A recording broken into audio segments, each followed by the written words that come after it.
आजच्या व्हिडिओमध्ये मी तुम्हाला केसातील कोंडा कमी होण्यासाठी घरगुती उपाय सांगणार आहे। तर बघा, मी जेव्हा केसांवर व्हिडिओ टाकत असते तेव्हा बऱ्याच ताईंच्या अशा कमेंट येत असतात की केसातील कोंडा कमी होण्यासाठी काहीतरी घरगुती उपाय सांग। तर म्हणलं चला त्याच विषयावर आज मी व्हिडिओ घेऊन येत आहे। मी सोनाली, माझ्या सोनाच्या ह्या युट्यूब चॅनलमध्ये तुमच्या सर्वांचं अगदी मनापासून स्वागत करते। तर बघा, मी केसांची केअर कशी करायची किंवा माझे काही डेली रुटीन्स असेल ते मी व्हिडिओ शेअर करत असते। तर माझे व्हिडिओ आवडत असतील तर नक्कीच चॅनलला सबस्क्राइब करा आणि तसेच व्हिडिओला लाईक पण करा। तर चला आपण आपल्या विषयाकडे वळूया।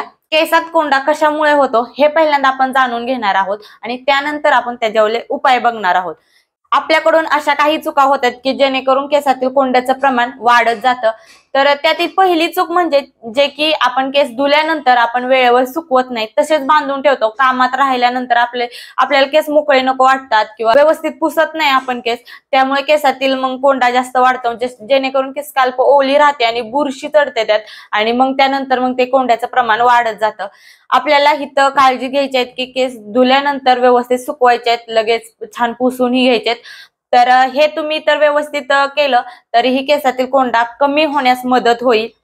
त्यानंतर दुसरी चूक अशी आहे की केसात आपण तेल लावल्यानंतर आपण केस म्हणजे 2-2, 3-3 दिवस तसे ठेवतो, धुत नाही। तसं आपल्याला अजिबात करायचं नाही। संध्याकाळी केसाला तेल लावलं तर सकाळी केस आपण धुले पाहिजे। चुकून आपल्याला वेळ नसेल तर एक दिवस केसाला तेल राहिलं तरी चालेल, पण आपल्याला 2-3 दिवस अजिबात केसात तेल ठेवायचं नाही।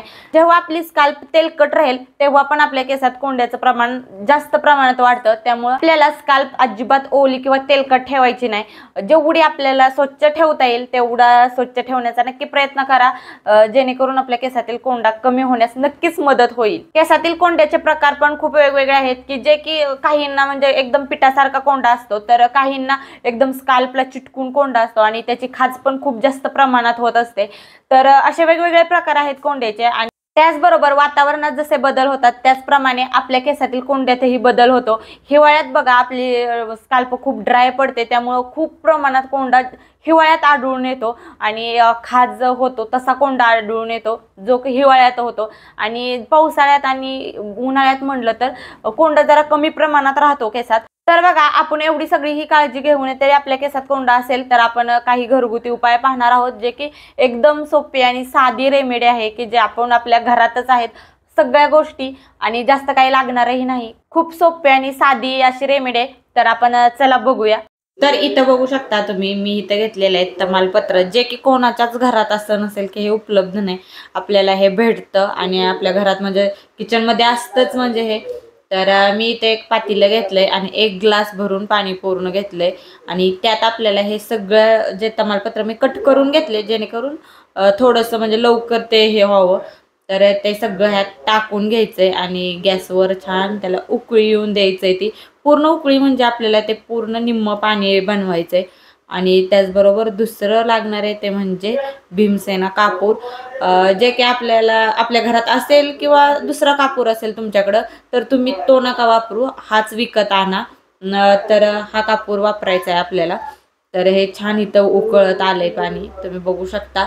आणि एवढा थोडा टाइम तर आपण आपल्यासाठी काढू शकतो। एकदम 5 मिनिटाची रेमेडी आहे, तुम्ही नक्की ट्राय करा। केस धुवायचे असतील त्याच्या अगोदर फक्त 5 मिनिटं 10 मिनिटच ठेवा केसात, किंवा असेल वेळ तर तासभर, नक्की ट्राय करा। आणि हे उकळलं का ह्या पाण्यात आपण हे टाकून द्यायचं आणि ते कापूर छान जोपर्यंत मिक्स होत नाही तोपर्यंत हे उकळून द्यायचं। तर छान बघा किती छान उकळी आली आणि मी कमी गॅसवर ह्याला आता उकळायला ठेवणार आहे आणि एकदम निम्म पाणी झाल्यानंतरच तुम्ही बघायचंय।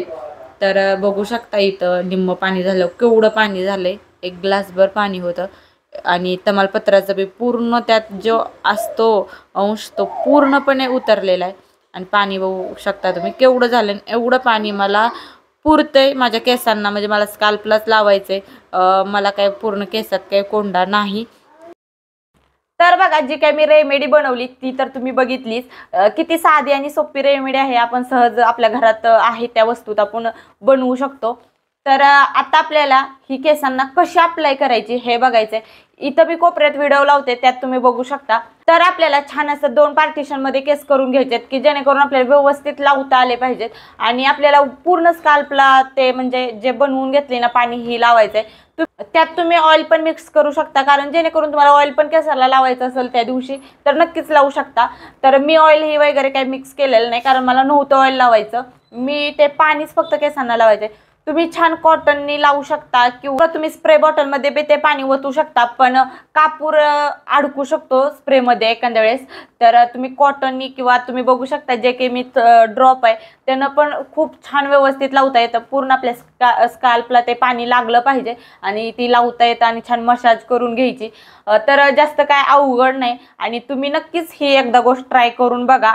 छान असं व्यवस्थित मसाज बी करा आणि केसांची खरंच काळजी घेतली ना छान प्रमाणात ग्रोथ होती. तुम्ही बघतच असता की मी सतत कोणती ना कोणती रेमेडी केसांना ट्राय करत असते आणि ह्या सगळ्याचा फायदा माझ्या केसांना खूप जास्त होतोय. माझ्या केसांचे म्हणजे दाट पण झालेत, कोंडा ह्या गोष्टी पण खूप कमी प्रमाणात आहेत आता माझ्या सध्या केसात. आणि वाढ तर तुम्ही बघताय पहिल्यापेक्षा माझे केस वाढायला चालू झालेत, मला स्वतःला तरी जाणवते. तर ह्या सगळ्या गोष्टी आहेत की ह्या सगळं मी जे तुमच्याबरोबर व्हिडिओ शेअर करत असते त्यातून माझ्या केसांना खूप सारा फायदा होतोय आणि केस छान होत आहेत. तर हेच मला तुम्हाला आजच्या व्हिडिओमध्ये सांगायचं होतं. आणि तुमच्या सगळ्यांच्या कमेंट होता कोंडा कमी आणि कोंडा फक्त करून बघा, ही रेमेडी बघून सोडून देऊ नका. आणि खूप साधी आणि सोपी रेमेडी आहे आणि तुम्ही आठवड्यातून 2-3 वेळा लावलं तरी चालेल, म्हणजे तुम्हाला केस धुवायचे त्यावेळेस लावू शकता.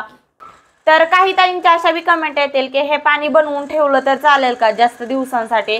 तर हा तुम्ही फ्रीज असेल तर नक्कीच 15 दिवसाचं किंवा 1 आठवड्याभराचं ठीक आहे, तुम्ही बनवून फ्रीजमध्ये ठेवू शकता. आणि जेव्हा लावायचं त्यावेळेस तुम्ही थोडंसं कोमट करून लावलं तर अतिउत्तम, छान असं तुम्हाला त्याचा रिझल्ट भेटेल. तर हेच होतं आजच्या व्हिडिओमध्ये. तर व्हिडिओ आवडला असेल तर नक्कीच लाईक, शेअर आणि सबस्क्राईब करा. असं चॅनलला कनेक्ट राहा. खूप सारं प्रेम द्या, खूप सारे आशीर्वाद द्या. Bye bye. श्री स्वामी समर्थ.